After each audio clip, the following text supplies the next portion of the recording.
How's it going, everybody? Too Spooky here, and I've got something really special for you guys today. If you're a fan of manga in any capacity, you'll likely already know how serializations work. But if you need a little refresher, generally speaking, whenever a new series is picked up for serialization in their respective magazines, the success of that series is heavily dependent on the reception of Japanese readers, as a lot of times, the life or death of a series comes down to the reader surveys found in those respective magazines, where readers essentially vote for which of the various series they are currently enjoying the most. The more votes a series receives, the more likely it is to continue its serialization, and the less votes it receives, the more likely that series could be cancelled.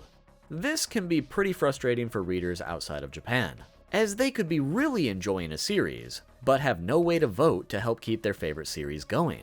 But today, that's going to change, as I'm partnering up with Kodansha, who's known for publishing numerous popular works like Akira and Ghost in the Shell, for their weekly Young magazine, a magazine that releases weekly in Japan.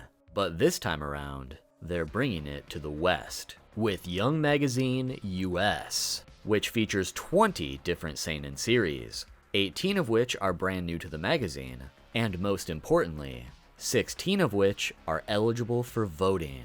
I say most importantly because Kodansha is changing things up for the first time ever, and making you the judge, by exclusively looking at readers from the US to vote for their favorites, to see which series will continue serialization.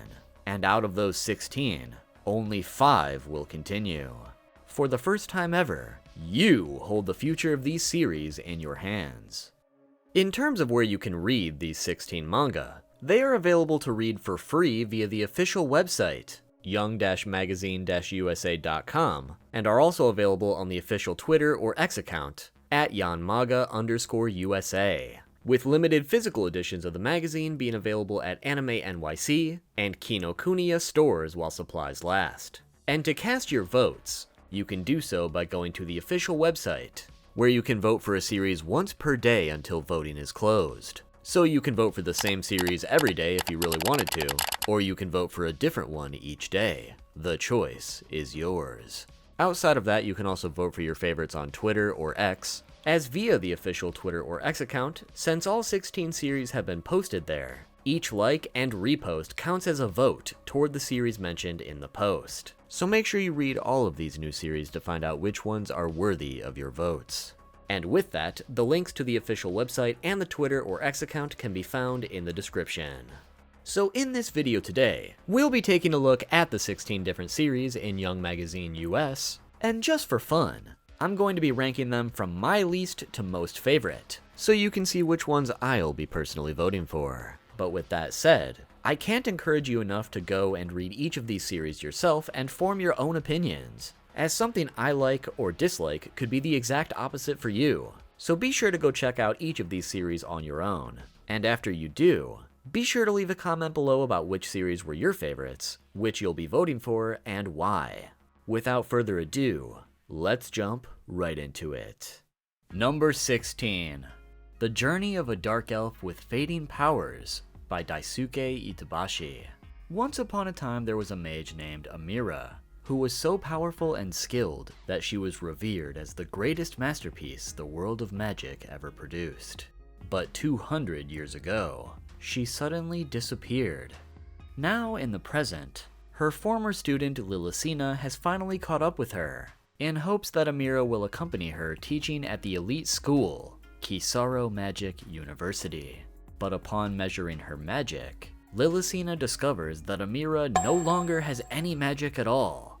In a world where everyone has magic power, to the point where the very design of everything relies on it, Amira has honed her physical skills and abilities to compensate. But even so, she still needs money. So it looks like she has no choice but to accompany Lillicina to that university after all. Considering this one is my lowest ranking, I don't want to give off the impression that I didn't enjoy this one, because I definitely did. It mainly just comes down to a matter of personal preference. While we've only met the two characters so far, they're both compelling, and I can certainly see the appeal of what Daisuke is trying to illustrate here. But I fear the overall premise didn't captivate me quite as much as I'd like, as there are so many series about magic these days that I'm just a little bit cashed out on the magic fantasy drama genre as a whole.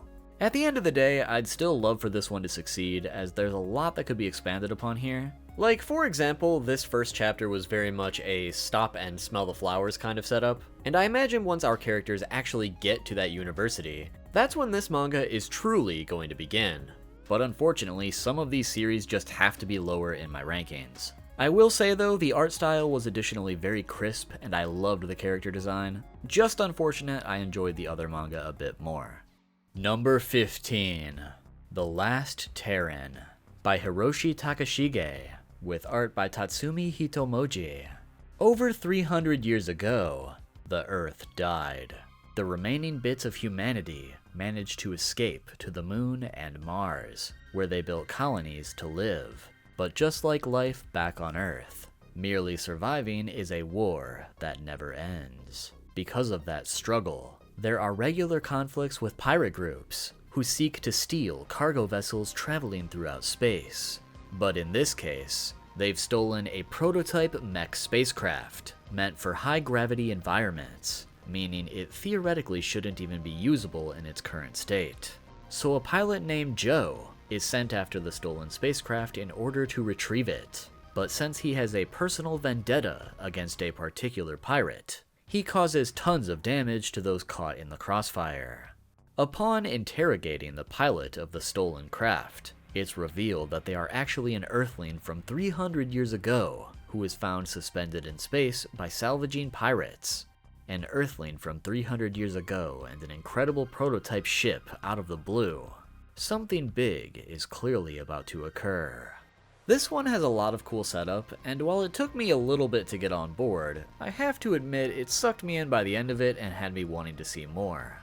My main gripe with the story at large is that it required a quick reread for me to really absorb everything that was going on, but honestly, that's probably just a skill issue on my part. The mech designs and the art are really unique, and overall for a cyberpunk sci-fi vibe, it didn't really feel overbearing to me like they usually do. And with the small tidbits of a potential backstory for our main character Joe, I can definitely see this one going places. Although, personally, while I can find enjoyment in every genre, I have to admit that sci-fi isn't exactly my favorite. So while I think this one has promise, it just isn't quite for me. But considering this one is written by Hiroshi Takashige, who had previously wrote Spriggan, a highly influential manga, you might get a lot more out of this one than I did. And there's probably some great stuff on the horizon too. So if it sounds interesting to you, make sure to check it out. Number 14. Project METALLIA by Yukito Iwai. A sci-fi mystery surrounding the disappearance of chief scientist Sophie Arakawa. At only 24 years old, she revolutionized the concept of cybernetically enhanced cyborgs, down to their internal organs, to create the ultimate human weapons. With her disappearance, she also sent out a mysterious email that only said, "Unknown metal." Now, the cyborg members of the elite group SLOT are tasked with locating Professor Arakawa and bringing her back safely. But upon surveying the area, they encounter various machines that aren't on their internal catalogs. Even worse, these machines appear to be made of some sort of liquid metal that they hypothesize might be a living thing. After this strange liquid metal absorbed one of SLOT's members, it appears as though this new enemy is a threat unlike any ever seen before. For me, this one has a pretty cool setup. A lot of times when it comes to sci-fi stories about cybernetics, it usually tackles the moral debate of whether or not it's ethical to cybernetically enhance ourselves, and at what point do we cease to be human entirely. But Project METALLIA kind of twists that cliche on its head by introducing a sort of liquid machinery that is, in itself, a living thing, which I found pretty interesting. That said, the characters themselves didn't quite grasp my attention as much as I was hoping. So while I think this story and concept has an underlying mystery that I want to see realized, this is another example of a sci-fi story that didn't quite do it for me as much as I would have liked, once again coming down to personal preference. Therefore, Project METALLIA unfortunately ranks a bit lower for me as well.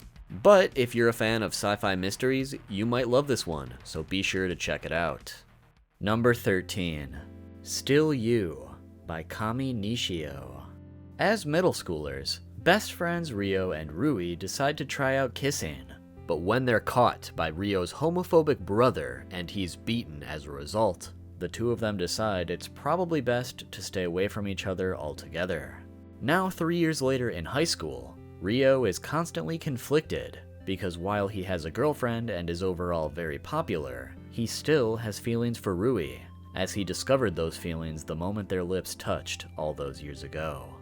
While Ryo is conflicted about his feelings, I'm conflicted about this manga, because I genuinely thought the story presented was tremendous, and overall very heartfelt and sweet. Feelings can be very confusing, especially when they go against the majority of society and results in discrimination. So there's potentially a lot to say here on top of being a romance. But that said, I thought this story works much better as a one-shot rather than a serialization. Because by the end of the chapter, Ryo has already broken up with his girlfriend and confessed his feelings to Rui, which, while surprising for sure, it's hard for me to see where exactly the story can really go from here, outside of just tackling those tougher themes at large and recycling what already occurred in this chapter. It's like the major driving force of the plot was already resolved. I could also be misreading the author's vision, and they could have a lot of cool ideas to push the story forward later, but it ultimately seems like this one is prolonging the inevitable. I couldn't find any other manga by Kami Nishio while researching, so this could very well be his debut, and it's a very strong one at that. I think while this one is much better off as a self-contained story, Kami will still go on to do great things in the future, and I hope to see it. I wish I could put this one higher up in my rankings because I love the romance genre, and even though it's formidable, I think Still You is best as a one-shot. That said, you might think differently, so be sure to give it a read and let me know what you think. Number 12. KIKIKAIKAI by Kyori Yamada. Ryuya's mother reveals that his absent father is actually a yokai, but right as she does, the two of them are hit by a truck. And he's isekai'd to another world. Just kidding. Instead, he wakes up in the hospital to find his mother in a coma. As he's recovering, he runs into two strange individuals, who explain to him that he and his mother were the victim of a makuta geishi, or pillow flipper, which are a type of yokai that infiltrate people's rooms while they sleep and flip their pillows, which results in extreme bad luck to the targets affected. They additionally explain to him that as the son of a yokai, he's capable of using magic, and if he wants to save his mother, he has to take out the yokai who cursed her to reverse the spell.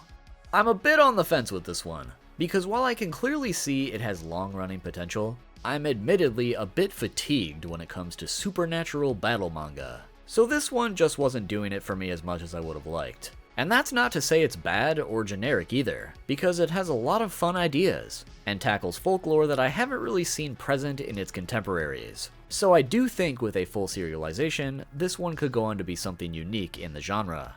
But that said, while I wish all of these manga could win the vote, some of them just gotta be towards the bottom, I'm sorry. And sadly, KIKIKAIKAI is one of those for me.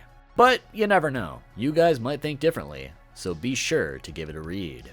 Number 11. Is My Love Strange by Hikari Azuma. Moko isn't like other girls her age. Her friends are getting boyfriends, and no matter how hard she tries, she just doesn't feel attracted to boys in any way. In fact, the only thing she does feel attraction towards is stuffed animals. Certainly an issue when it comes to the world of dating. But on one fateful day, a shy student named Takahashi finally comes to class for the very first time, in a gigantic bunny suit, as Takahashi doesn't like being a human or a boy, and wearing this suit is the only way he feels comfortable. You could say it was love at first sight for Moko, but now she has to find a way to get close to him, as when initially trying to message him, Takahashi thought she might just be trying to play a joke on him or something. Will these two potential lovebirds hit it off? Or is it doomed from the start? We can only find out if the story continues. Personally, I thought this one was very cute. Romance is one of my favorite genres next to horror, so I'm always eager to see unique ideas like this one, to essentially flip the genre on its head with something fresh. It was a bit hard for me to personally relate to the main character's struggle, but only with the stuffed animal part. Everything else was incredibly relatable. For example, there's this one part where she spends literally over an hour trying to find the proper words to message Takahashi with. And that extreme feeling of anxiety when messaging a crush was beyond relatable for me, including that feeling of extreme bliss when you get a good response. So even with that stuffed animal aspect, I thought it was a charming character study nonetheless. I can't really see this one being a very long serialization, but I will say that it made me intrigued to learn more about Takahashi's situation, and hope that these two get a happy ending one way or another. Hopefully this one will continue to its intended conclusion. But even though I enjoyed this one, there were just too many other manga in this magazine that overshadowed it, and it narrowly didn't make my top 10. So because of that, Is My Love Strange remains here at number 11. Number 10. To Dusk and Twilight by Robiko. A story about a vampire who lures in a man who's about to take his own life. However, since she's been living as a human for the past 10 years with her adoptive mother, she finds herself unable to feed on his blood, even being repulsed at the mere thought of it. Her adoptive mother wanted her to live a normal human life after she passed, but needing to feed on blood and being hounded by debt collectors make that dream a little bit difficult. But luckily for her, the man she lured in just happens to be a hitman, so they end up striking a little deal. Anytime the man feels like dying again, she'll suck his blood to prevent it. Vampires have always been insanely interesting to me personally. Some of my favorite media of all time center around them, in fact. So although it was a little surprising at first, I kind of like how the lore surrounding vampires was twisted a little bit here. Like, for example, traditionally, vampires remain the same age that they were first turned, but in To Dusk and Twilight, the vampire is shown physically growing up from a young kid to a high schooler, kind of implying she was born a vampire rather than being turned, which is something I don't see very often. Not to mention the additional ability of being able to morph her hair into different things like a fist or a blade, and even being out in the sunlight for that matter. Overall, very captivating, but still leaving a lot of questions unanswered. Like, we never even learned the names of the two main characters, so there's a lot of places this story could go and a lot of questions that could be answered. And that's not even touching the hitman side of things.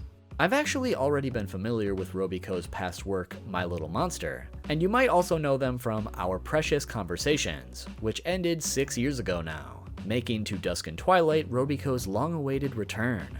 Deciding on the top 10 for these rankings was really tough for me, and I genuinely wanted this one to be a bit higher on the list than it is, but either way, if you're a fan of Robiko or this is your first time checking them out, this one is worth the read. Number 9. Pregnant by Denshi Matsumoto, with art by Keita Nishijima. Lately, Sakuma City has had some strange crimes involving pregnant couples, as a string of cases where pregnant women killed their husbands, and husbands killed their pregnant wives began to pop up left and right. All while, Hideo and his wife Risa are expecting a child of their own. And being a police officer himself, Hideo is familiar with the strange crimes occurring in the city. But he and his wife get along so well. Nothing like that could ever happen to them, right? Wrong. One night after coming home from duty, an ominous voice booms out from Risa's pregnant belly. Some sort of demon appears to have entered her body, and it tells Hideo he must go out and kill 3 random people, but they must be a pregnant woman, a child, and an elderly person. If he refuses, the demon will kill Risa in the most agonizing way possible. When Risa wakes up directly after the fact, she doesn't remember anything that just happened. Now, Hideo must make a tough decision, and chooses to draw his gun for the first time in his career. Like I mentioned earlier, I'm a sucker for horror, so I gotta say, this one sucked me in immediately. The art was just so visceral, and while simple in nature, the plot itself is instantly gripping. There's plenty of media out there that focus on the horrors of becoming a parent or giving birth. Plenty more that are supernaturally motivated. But it just never gets old for me personally. Whenever I read a horror story like this one, I always try to put myself in the shoes of the main character. And in this case, it's just so haunting to think about having to choose between some random people who did nothing wrong versus the person you love more than anyone in the world. The answer seems obvious, but that doesn't mean it isn't a hard decision to make. This one is dark, it's horrifying, and swiftly unforgiving right off the bat. I deeply hope this one gets to continue its serialization, as I will definitely be continuing it if it does. But even so, there were still multiple stories I just happened to enjoy a bit more, so this one will remain here at number 9. I honestly figured it would be higher up on the list, but that just shows you how many great manga are yet to come. Number 8. Godmother by Rin Shimokawa. Kinryu is uprooted from her university life in China to go live with her unknown grandmother, Ko, in Japan. When she finally meets her at a rundown mahjong joint, the woman before her looks incredibly young. This can't possibly be her grandmother, right? Well, before she can even figure that out, she's suddenly attacked by haunting spirits, before suddenly waking up in a different room completely unharmed. Thinking she might have gotten caught up in some sort of crime ring. You can't keep getting away with it! You can't keep getting away with it! She attempts to find her way out, only to be bombarded by more of these terrifying spirits. After being saved by that young-looking woman, she explains that she is in fact her grandmother Ko, and the reason Kinryu is seeing all of these strange things all of a sudden is because the women in their family are born with a predisposition that attracts these things to them. However, Kinryu's mother begged Ko to protect her daughter once she was born, so Kinryu lived her life up to this point, never knowing any such things actually existed. Until now, of course, which is because Ko only has a year left to live, and once she dies, she needs someone to watch over all the children she's accumulated. The rankings past this point have been really hard for me to decide, because I thought this manga was such a cool concept with lots of potential for the story to continue. Yet I couldn't bring myself to rank it any higher than number 8. While it certainly gets to the meat of the plot in a way that does feel a little bit rushed, I just love the idea of a character who essentially fosters horrifying spirits, and the concept of the consequences that would follow once they passed on, as all those spirits would suddenly have nowhere to go, nobody to cling to. It would be chaos. Therefore, really setting the stakes high in an impactful way, as the protagonist has to come to terms with not only being able to see and exist with these spirits, but also bring them close, like family. It's an eerie concept, and I am so eager for more. But even so, believe it or not, the next 7 stories sucked me in even harder than this, so I regretfully had to settle with only number 8. Now, I'm kinda wishing Kodansha would accept more than just 5 winners because so many of these new serialization concepts are just too cool. We really need to bump that number up to like 10 winners, please and thank you. Rin Shimokawa is a new mangaka hailing from China, and with a strong work like this as her debut, I can't wait to see what she's able to do with it. So while this one won't be in my top 5, it might just be in yours. It's definitely worth a read if you enjoy horror to any capacity. Number 7. Fasciation by Oga. Long ago, war after war turned the world into a barren desert, where it was speculated that plant life wouldn't be able to grow for decades. On the contrary, plants soon enveloped the whole earth at an alarming rate. At first, this seemed like a blessing, until the plants started growing out of animals and people too. When the plants take over an individual's entire body, they turn into something akin to a rabid beast. To get away from these plants, settlers took root on an empty plain away from the forests, but the land was incapable of being harvested for crops, and all seemed bleak.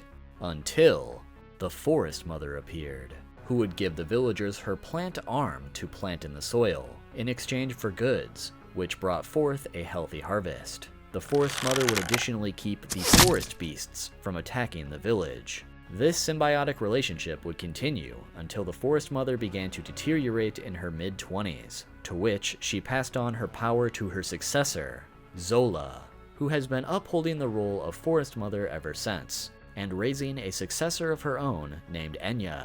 That said, the villagers are asking for her arm much more frequently these days, and it's clear that Zola's regeneration is beginning to slow with her age. So the villagers are hasty to convince Zola to pass on her power now, even though Enya is far too young, at only 6 years old. Fed up with her treatment, Zola is prepared to take Enya and journey far away from the villagers, to finally find a place where they belong. Above all else, I absolutely adore the world building of this one, and while plants taking over the world and people isn't exactly a new concept, the entire notion of the Forest Mother and how she operates is just so new and interesting to me. And I also quickly fell in love with Zola and Enya, and greatly want to see them get a happy ending. Because while I couldn't find a way to fit it in the synopsis, this story additionally tackles the theme of inherited trauma and escaping the cycle of abuse, as Zola's predecessor was extremely cold and unloving toward her. So when Zola decided to raise Enya, she worked to give her all the love she never received. And by taking Enya away from the villagers who would work to continue that horrific cycle, she's breaking the chains, so to speak. So overall, I think this one not only has a lot to say regarding those themes, and I expect we're going to see a lot more, but the entire concept surrounding the story and its world building is so compelling. I greatly hope to see more of this one. That said, like I mentioned with the previous manga, deciding my rankings past the top 8 was near impossible, and it honestly hurts a little bit not being able to put this one in my top 5. Either way, this one is still fantastic, and I implore you to check it out. Number 6. The Graveyard Shift by Yoshimi Sato. 1,000 years into the future, a vengeful spirit named Hachiro Onda is released, thanks to nearby construction accidentally breaking his seal. With a deep hunger for human souls, Onda prepares himself to go on a rampage, but is flabbergasted at the technological developments of the past 1,000 years. So naturally, he decides to lie in wait for a human to pass by, instead of going out and getting lost. Eventually encountering a young woman on security detail, the perfect dish to fulfill his hunger. However, this is no mere young woman, but instead an advanced AI robot named Alma 13, who was once used for war, but is now forced to work odd jobs since humans kinda hated robots once the war was over. After explaining to the spirit what exactly a robot is, the two of them have a deep conversation about the philosophy of a soul, and if it's even possible for robots to have one for that matter. As being a spirit himself, you could say Onda is an expert on the subject. After acknowledging that Alma 13 does in fact have a soul, he aims to devour it, but is quickly defeated by Alma 13's advanced technological prowess. Except, you can't defeat a vengeful spirit simply by dismantling the body it's inhabiting. So instead, Onda decides to inhabit Alma 13's robot body to claim her power, where he's instantly subdued by her antivirus software. Now, this robot can definitively say they have a soul inside them.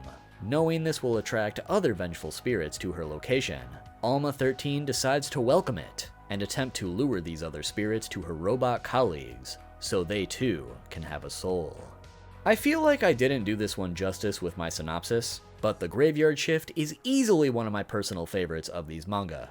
I'm already privy to spooky stuff like vengeful spirits and the like, so even though there's a big sci-fi element, I was on board pretty quickly. Because witnessing the contrast of an ancient spirit versus a futuristic robot was such a fun dynamic.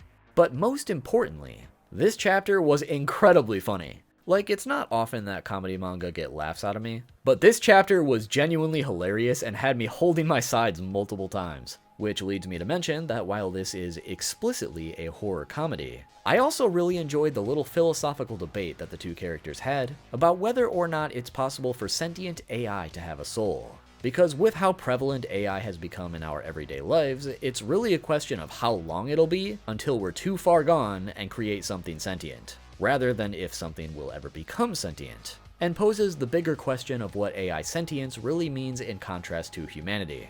Not that I expect this manga to hammer in the thoughts or answers to any of those questions, but I think it's more relevant now than ever, which made it even more interesting to me. Overall, this one is very solid, and I don't really have a single complaint. The sketchy and dark art style for the spirit versus the crisp, clean art style for the technology was heaven to look at. The jokes were actually funny, and the concept itself has a lot of potential. I can't say I picture this series being an incredibly long serialization, but I think it'll be a spectacular ride nonetheless. Yoshimi Sato has already proved their skills with multiple other serializations, like Kakushite, Makina-san, and Dismatopia, so I dearly hope to see the Graveyard Shift continue. And this one only narrowly missed being in my top 5. If you want some laughs, I'd highly recommend it. Number 5. Boys Run the Riot, In Transition, by Keito Gaku. This one is actually a sequel to the original Boys Run the Riot manga that ran from January to October in 2020. So naturally, I went ahead and read the original manga so I could have the full context for this one. And let me just say, it's pretty phenomenal. Boys Run the Riot basically follows a transgender high school boy named Ryo Watari, who is in the closet about who he truly is, illustrating his personal struggles of being accepted for who they are, both by those around him, and also the uphill battle of accepting himself. Through his interest in men's fashion, he unexpectedly befriends a fellow student named Jin Sato. Initially, Ryo has his doubts about Jin, but Ryo eventually confides in him and reveals his gender dysphoria, and is completely accepted for who he is for the first time in his life. So the two of them decide to team up and start their own fashion brand together, which they respectfully call Boys Run the Riot. I fell in love with this manga pretty quickly because not only is it relatable, but I additionally feel it's extremely important in today's climate. Not only does it illustrate the struggles of having gender dysphoria so accurately, but it also gives such crucial commentary that I feel a lot of people need to experience. For me personally, I go by any pronouns, because I've never really felt at home in any gender, so each pronoun kind of applies to me in different ways. But I've always struggled trying to explain that to people. So after a while, I just kinda gave up and decided to keep it to myself, and only speak about it to those who directly inquire. Because honestly, since I go by any pronoun anyway, I can't exactly be misgendered by someone. But that said, I've witnessed the opposite with other people in my life, who struggle almost daily with being misgendered, and having to witness the light leave their eyes whenever it happens. It's frustrating, but this manga taught me something really important about that. Because while we would all love to be immediately perceived and accepted as our preferred gender, we shouldn't hold it against someone who simply doesn't know. Because if you don't actively explain to someone about your situation, you can't expect them to simply know or understand simply with a look. It's a problem that goes both ways, and if we don't speak up about who we are, we can't expect people to learn and accept us. And that was just one of the many topics that this manga focuses on when it comes to being a member of the LGBTQ+ community. Representation is extremely important, so whether you're a member of that community or an ally, this is a must-read. Keito Gaku is additionally a transgender individual himself, so a lot of the situations illustrated in the story come from his first-hand experiences, which I feel a lot of people will be able to relate to. Now, with all that said, Boys Run the Riot in Transition takes place about 4 years after the conclusion of the original manga, and follows the same characters.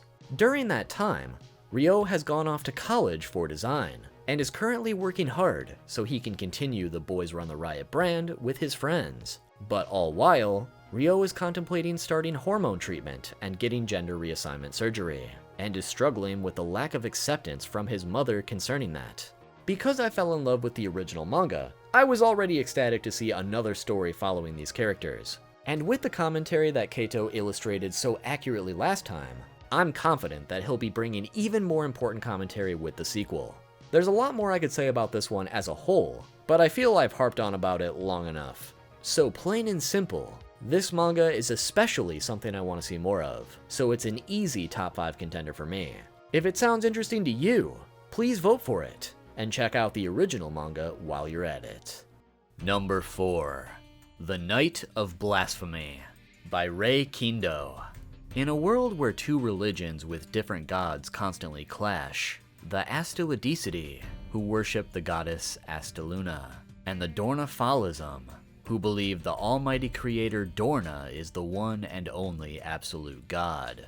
Gerard Bideford lives a quiet life with his adoptive father, a priest of Astilidicidi, as his parents were both killed in the war when he was very young. Gerard wants nothing more than to eventually become a Knight of Rizal, to fight against the opposing Knights of Dornafall, but the priest strictly forbids it, as he sees clearly that just because two people believe in different gods doesn't mean that they are any different from one another. Therefore, there is no reason to shed any blood. But on one fateful night, an Astilides citizen accidentally kills a wounded Knight of Dornafall, which results in a declaration of war. The only way to satisfy the Dornafallists is for the local priest to be killed and the wing-shaped cross of ale to be brought down from the church. So the priest, who is revealed to be a former knight himself, says his goodbyes to Gerard and bravely sacrifices his life to prevent further bloodshed. Gerard proceeds to fight back in anger and is luckily saved by the Knights of Rizal.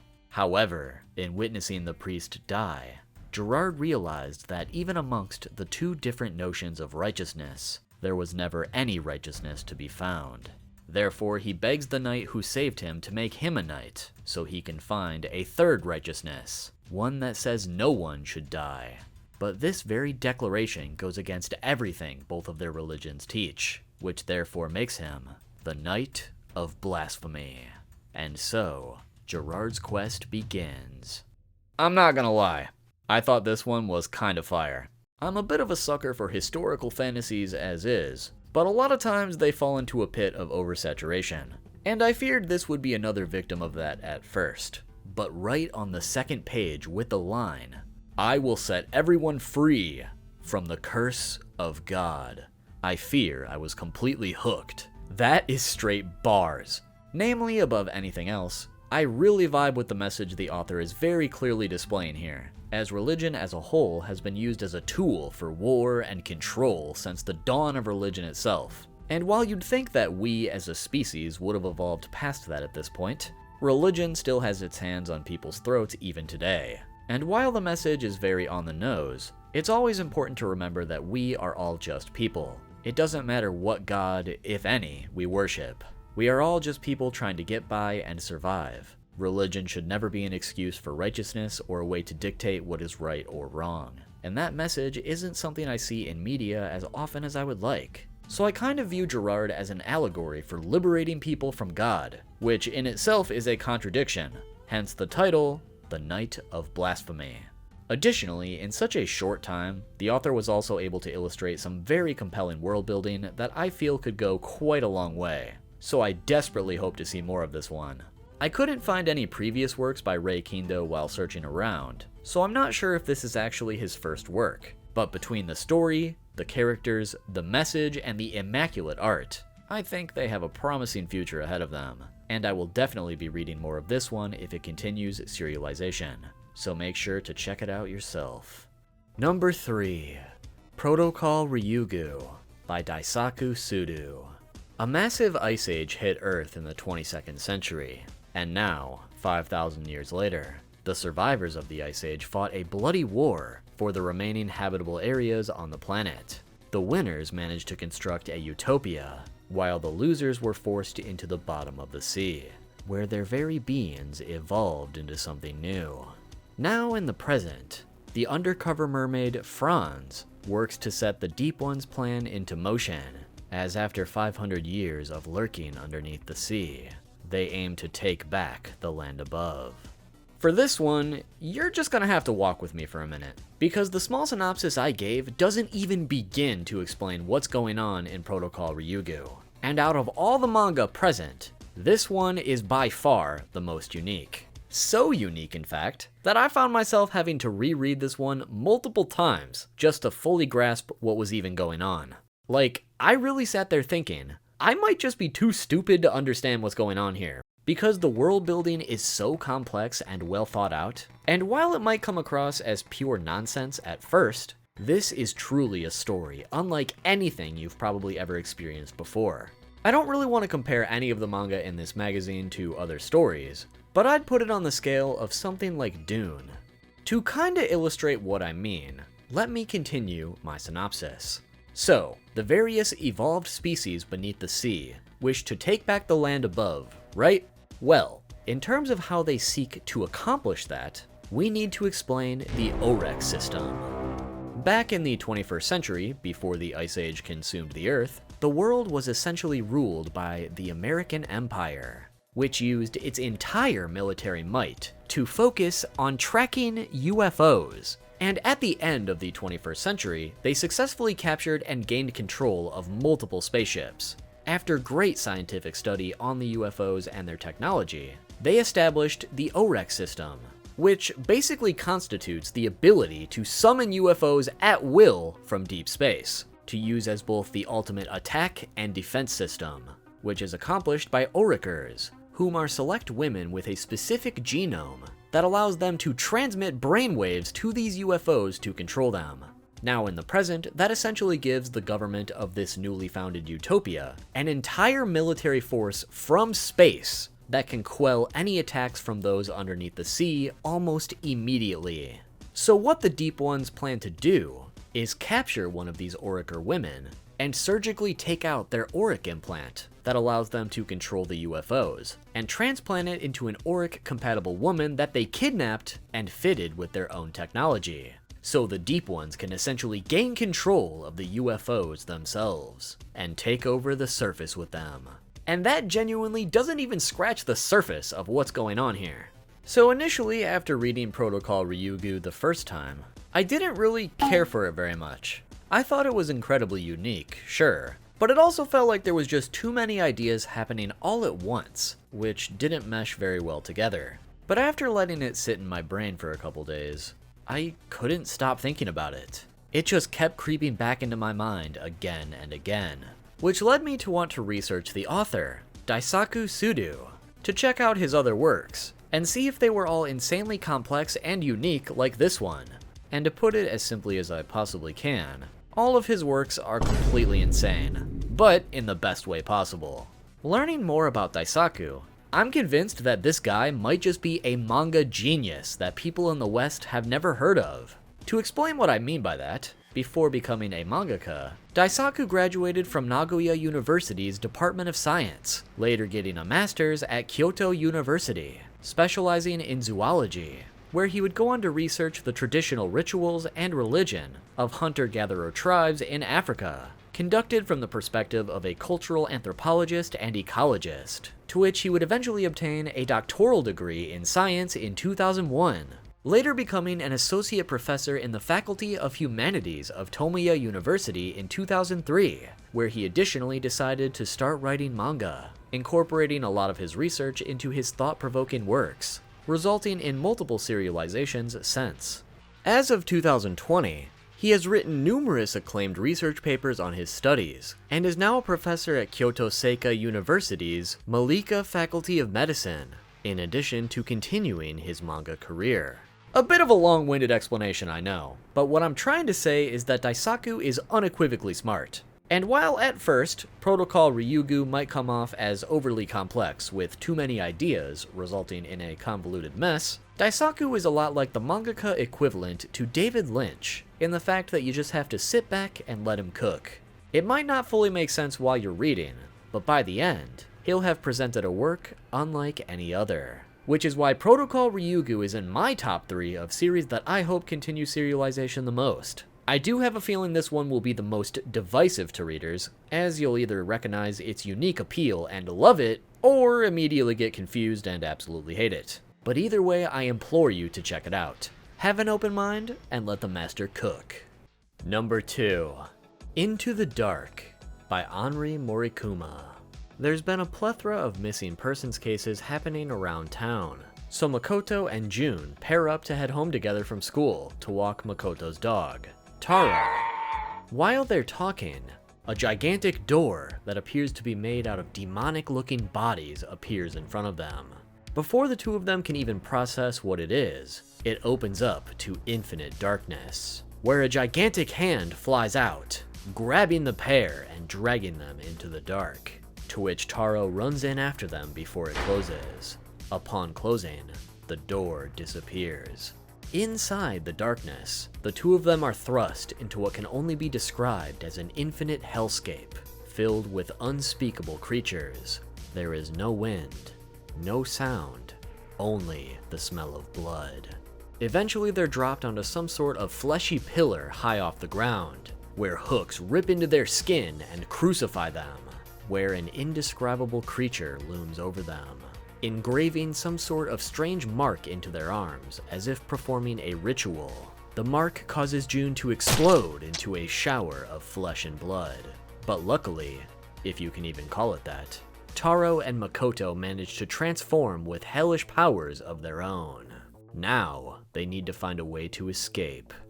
Okay, Into the Dark f***ing rules. This shit is straight gas. I've already mentioned that horror is probably my favorite genre, but cosmic horror is my favorite subgenre of horror. So it feels like this one was almost made for me.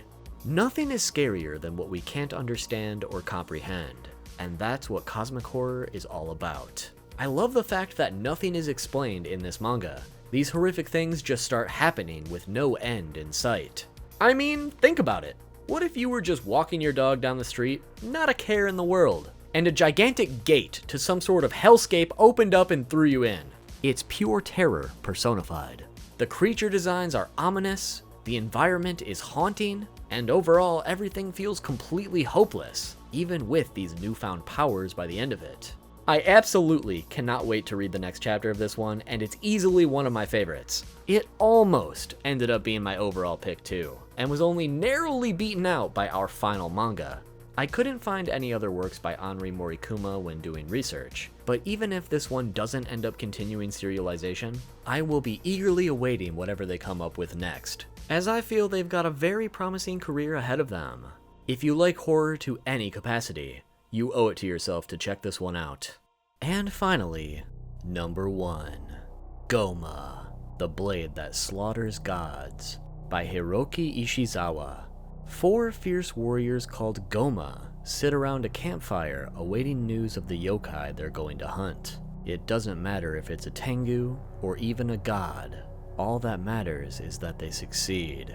After receiving word of its location, they don their skeleton armor, set out to slay whatever lies in their wake, and rescue any survivors. They do not fear death, but rather, they fear if they do not succeed in ridding the world of these monsters, that they'll never be able to return to the peace they once knew. I know that earlier I said I'm a bit fatigued when it comes to supernatural battle manga, but this right here is just what I need to quench my thirst. This shit is raw as hell. Right off the bat, you're greeted with some of the most beautiful art I've ever seen in manga. I'm talking masterclass level. Potential Mount Rushmore of best manga artists of all time even, which helps immediately immerse you in the desperate reality these characters live in, because it looks and feels so real, where our characters are essentially the unsung heroes that work to save people from unexplained deities. While it's mentioned that these beings are potentially yokai or gods, Hiroki Ishizawa leaves so much unexplained on purpose to make me crave answers. Like, where did these beings come from? Why are they here? Who are our main characters and what are their backstories? Why do they fight? How did they meet? There's just so much left to contemplate. I need more. I'm also personally a sucker for characters who wield absurdly large weapons, so this is another manga that I can tell was simply made for me. It was a bit of a coin toss for this one and Into the Darkness to take my number 1 spot, but I ended up deciding on GOUMA, The Blade That Slaughters Gods, because I can tell right off the bat that this will not only appeal to a lot more people than just me, but if this manga continues serialization, I know with every fiber of my being that it's going to end up with a massive cult following. And whether or not it ends up being a success, Hiroki Ishizawa is a mangaka that will forever be on my radar now, and I'll be reading anything they create going forward. This was my personal favorite of the bunch, and I have a feeling a lot of you guys are going to love this one too. Please check out GOUMA and all the other manga present so you can lock in your votes and help some of these stories succeed. Your vote finally matters. So once again, make sure to check out all 16 of these manga for free via the official website, young-magazine-usa.com, or the official Twitter or X account at yanmaga_USA, and cast your votes by liking and reposting the manga posts on X or Twitter, and also by casting your vote on the official website, young-magazine-usa.com. All of those links will once again be in the description, and I can't encourage you enough to go check out these series and help 5 of them continue serialization.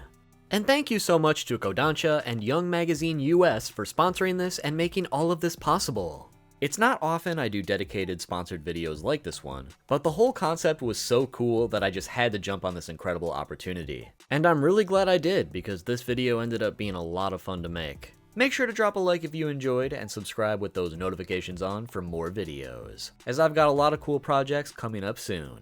Thank you so much for watching, and I'll see you all soon with the next one.